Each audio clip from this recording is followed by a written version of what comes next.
Hey folks, this is Vint with Dad's Gaming Addiction, and today we're going to quickly review Monsters Mall. This is a game that you can find on Steam's Early Access program for about $10. So it goes without saying that everything that you're about to see here, including this review, is subject to change. So, Monsters Mall is an overpriced idle game.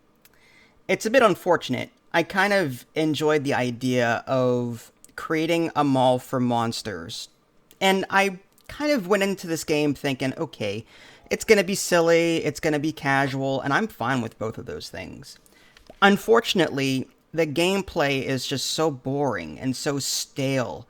After 5 minutes of playing, you just kind of want to close the game and go do something else. It doesn't have that hook that a lot of these mobile idle games have. Now, I did preview this game back in 2019, and it released on Steam's Early Access program in March of 2020. There was a post on March 19th saying, "We gonna bring more management on game." That's apparently this developer is not native to the English language. But he promised management and slimes and trash and enemies, and it's now November of 2020, and none of that has happened. The game is still early access, and I looked on the update history on Steam, and there is none.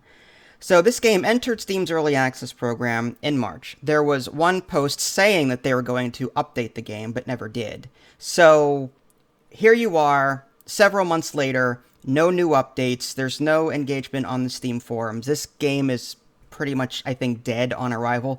Unless the developer does something to this game to change the gameplay, to not make it as boring, not make it as stale, then I can't, in all conscience, recommend this game at all. I mean, you've got free games on mobile that do a better job at the genre than this $10 game.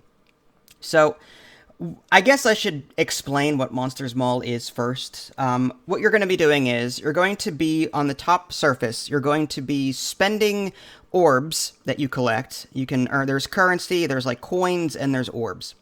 You spend orbs to unlock new graveyards so that you can attract different monster types. There's like mummies and werewolves and whatever.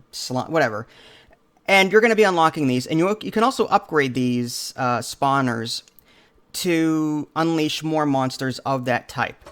They will then teleport down a level into your store area, where you're going to build various stores for these monsters. Now, each monster has a store that they like, supposedly.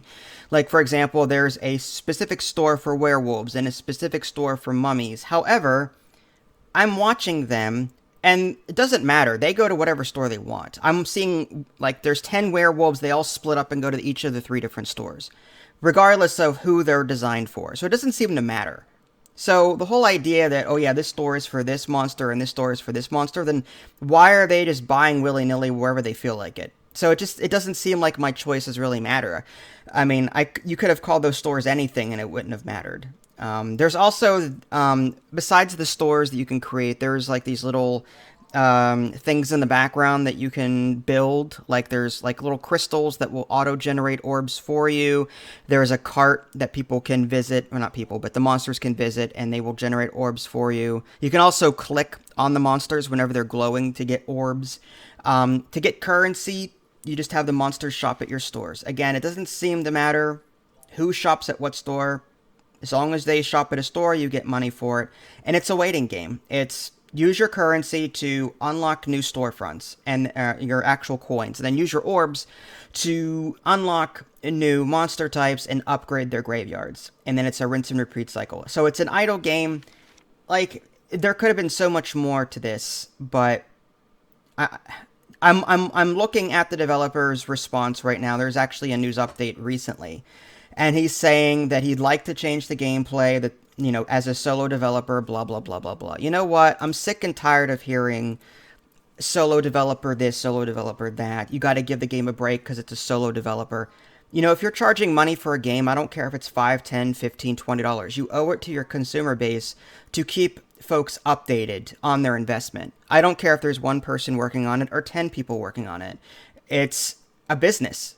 People are buying your game, and, for their money, they expect some kind of update. And for several months, this developer was MIA. So I don't have any trust or faith in this developer to finish the game that he's promising, honestly. So do I recommend it? No, I don't. Maybe he'll surprise me, or he or she will surprise me and release a huge update and everything will be much better. As of right now, it's a glorified paid idle game that doesn't do as well as free-to-play mobile games. So, yeah. That's as much as I care to talk about that. So there you go. I mean, if this game looks interesting to you, then by all means pick it up, but I don't. Yeah. Just do yourself a favor, save your money, go play go find one of the several thousand mobile games that are free on your phone or tablet. If you guys haven't already subscribed to me on Twitch and YouTube, that way you can stay up to date with any new content I happen to publish. This is Vince, thanks for watching, and I'll catch you next time.